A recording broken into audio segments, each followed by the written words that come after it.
అందరికీ నమస్కారం. నేను మీ బీవి. Welcome to our channel.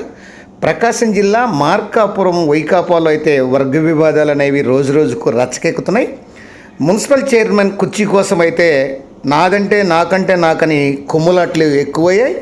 నిన్నటి వరకు స్తబ్దతంగా ఉన్నటువంటి స్థానిక ప్రజాప్రతినిధులు ఇప్పుడు మౌనం వీడి ఒకరిపై ఒకరు పార్టీపై బురదలుతున్నారు. ఆ వివరాలని ఈ వీడియోలో క్షుణ్ణంగా విపులంగా వివరిస్తాను. పూర్తిగా వీడియో చూసి ఒక్క లైక్ ఇవ్వండి ఫ్రెండ్స్. ప్రకాశం జిల్లా మార్కాపురం మున్సిపల్ పరిధిలో ఈ పదవుల పంపకాలు అనేవి ప్రజెంట్ రచ్చకెక్కాయి. ప్రజెంట్ ఉన్నటువంటి మున్సిపల్ చైర్మన్ బాలమురళీకృష్ణ ఇటీవల ప్రెస్ మీట్ ఏర్పాటు చేసి మాట్లాడినటువంటి మాటలు ఒకటి ఇప్పుడు పరిశీలిద్దాం. మున్సిపల్ ఎన్నికల సమయంలో మాజీ ఎమ్మెల్యే తమ పదవులను పంపకం చేశారని, మున్సిపల్ చైర్మన్గా 3 సంవత్సరాలు తనను, మరో 2 సంవత్సరాలు కనకదుర్గ అనేటువంటి డాక్టర్ను ఉండే విధంగా ఆ మేరకు ఒప్పందం చేసుకున్నది వాస్తవమే. అయితే అప్పటి ముఖ్యమంత్రి జగన్మోహన్ రెడ్డి మాత్రం తననే 5 ఏళ్లుగా చైర్మన్గా కొనసాగించమని ఉండమని ఆయన హామీ ఇచ్చారని, ఈ మేరకు సజ్జల రామకృష్ణారెడ్డి కూడా చెప్పారని ఈ ప్రస్తుత మున్సిపల్ చైర్మన్ బాలమురళీకృష్ణ అయితే పేర్కొంటున్నారు. అయితే ఇదిలా ఉంటే వైకాపా కౌన్సిలర్ అయినటువంటి కనకదుర్గ మాత్రం తనకు 2 ఏళ్ళు ఈ యొక్క చైర్మన్ పదవి ఇస్తారని అప్పుడు ఒప్పందం జరిగిందని, ఆ మాటల ప్రకారమే తనకు ఇవ్వాలని, బాలమురళీకృష్ణ మాటలు వింటుంటే బాధేస్తుందని, ఎవరు పార్టీ పరువు తీస్తున్నారో అందరికీ తెలుసని, పనిగట్టుకు తప్పుడు ప్రచారం చేయాల్సిన అవసరం ఎవరికీ లేదని, మాజీ ముఖ్యమంత్రి జగన్మోహన్ రెడ్డి బీఫామ్ ఎవరికి ఇచ్చారో తెలుసుకోవాలని, గత నెలలో ఏర్పాటు చేసినటువంటి మున్సిపల్ సమావేశానికి కౌన్సిలర్లు ఎంతమంది హాజరయ్యారో కాలేదో గుర్తుంచుకోవాలని, ఖచ్చితంగా మీకు న్యాయం ఉందా లేదా, కరెక్ట్గా ఖచ్చితంగా నాకు న్యాయం జరుగుతుందనే నమ్మకం నాకుందని ఈ యొక్క కౌన్సిలర్ కనకదుర్గ చేసినటువంటి మీడియాలో చేసినటువంటి వ్యాఖ్యలు.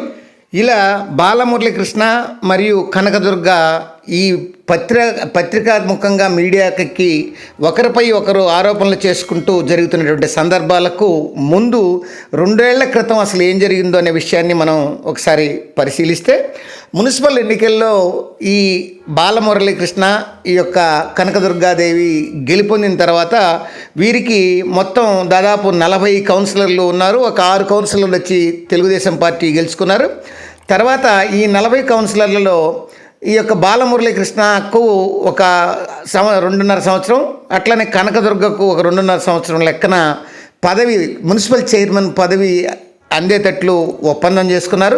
దానికోసమని కనకదుర్గ చేత కూడా దాదాపు 2 నుంచి 2.5 కోట్ల వరకు ఎన్నికల్లో ఖర్చు పెట్టించారని, అప్పుడు ఎమ్మెల్యే అయినటువంటి ప్రస్తుత మాజీ ఎమ్మెల్యే అయినటువంటి కందుల నాగార్జున రెడ్డి అయితే వీరిద్దరి మధ్య సర్దుబాటు చేసి ఈ యొక్క పదవి కట్టబెట్టే విధంగా అప్పుడు రాజీ చేసి చర్యలు చేపట్టారు.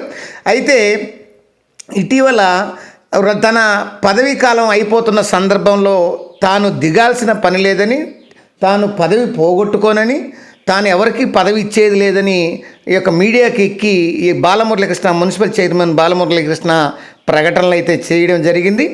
ఈ నేపథ్యంలో ఎందుకు చేయనంటే ఎంపీ మండలాధ్యక్షుడిగా ఎంపీపీ చెంచిరెడ్డి కూడా ఈ చెంచిరెడ్డి విషయాన్ని కూడా ప్రస్తావిస్తూ ఆయనకు 2.5 ఏళ్ళు, ఇంకొక ఎంపీపీకి ఇంకొక వ్యక్తికి ఎంపీటీసీకి 2.5 ఏళ్ళుగా ఈ యొక్క ఎంపీపీ పదవి బాధ్యతలు చేపట్టాలని అప్పుడు తీర్మానం చేస్తే, ఆయన ఎంపీపీ అతను చెంచిరెడ్డి కూడా ప్రజెంట్ అడ్డం తిరిగి లేదు నేనే ఉంటాను, నేను మిగతా ఇంకొకరికి ఎంపీపీ పదవి, మండలాధ్యక్ష పదవి ఇవ్వనని నేను అడ్డం తిరిగి ఈ యొక్క అతనే అనుభవిస్తున్నాడు. అతను అట్లా చేస్తున్నాడు కాబట్టి మున్సిపల్ చైర్మన్గా నేను కూడా ఈ యొక్క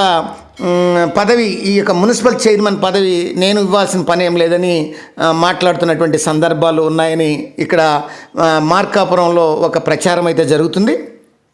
అయితే ఇద్దరికి రాజీ చేసి కనకదుర్గకు 2.5 కోట్ల రూపాయలు ఖర్చు అప్పుడు మున్సిపల్ ఎన్నికల్లో పెట్టింది కాబట్టి ఆ 2.5 కోట్ల రూపాయలు ఈ కనకదుర్గకి బాలమురళీకృష్ణ ఇచ్చేటట్టు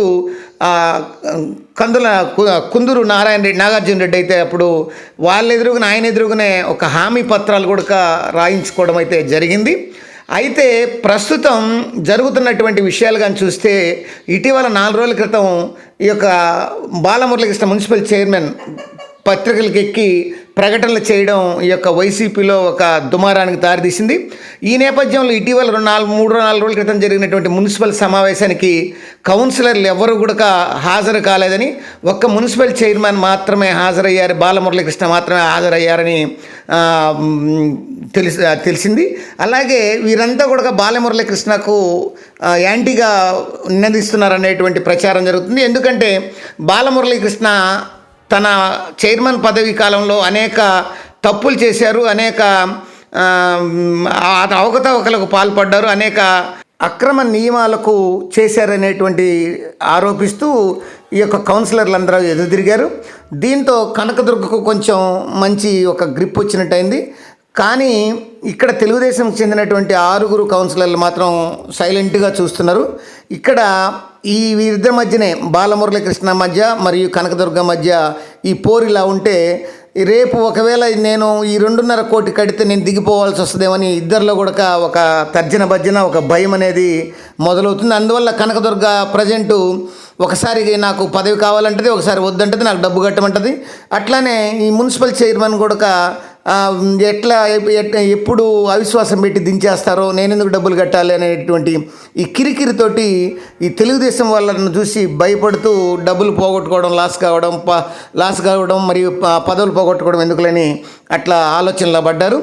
ఇదిలా ఉంటే మున్సిపల్ చైర్మన్గా ఉన్నటువంటి ఈ యొక్క బాలమురళీకృష్ణను కానీ కాదంటే మున్సిపల్ వైస్ చైర్మన్గా ఉన్నటువంటి ఇస్మాయిల్ అనేటువంటి ఈ యొక్క కౌన్సిలరు తనకు చైర్మన్ పదవి దక్కే అటువంటి అవకాశాలు ఉన్నాయి కదా అనేటువంటి ఆలోచనలో ఉండి ఈ యొక్క గట్టు నుండి గోతికాడ గుంతనక్కలాగా చూస్తున్నటువంటి పరిస్థితులు కనపడుతున్నాయని రాజకీయ విశ్లేషకులు అయితే చెప్తున్నారు. ఏది ఏమైనా ప్రస్తుతం మార్కాపురం మున్సిపల్ చైర్మన్ కోసం కుర్చీలాట, తగులాట అనేది ఎక్కువైంది. వీరిద్దరూ మధ్య రాజీ కుదుర్చడం కోసం అన్న రాంబాబు మరియు ఈ యొక్క కందుల నాగార్జున రెడ్డి ఇద్దరు కూర్చొని ఈ యొక్క రేపో ఎల్లుండో 1-2 రోజుల్లో వీరికి రాజీ కుదిర్చి ఎటువంటి మీటింగ్ కూడా, సమావేశం కూడా జరగనుందని వైసీపీ వర్గాలు మరియు మార్కాపురంలో జరుగుతున్నటువంటి విస్తృతమైన చర్చ.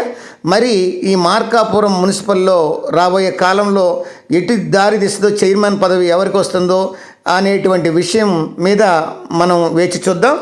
తర్వాత మరొక వీడియోతో మళ్ళీ మీ ముందుంటాను ఫ్రెండ్స్. జై హింద్.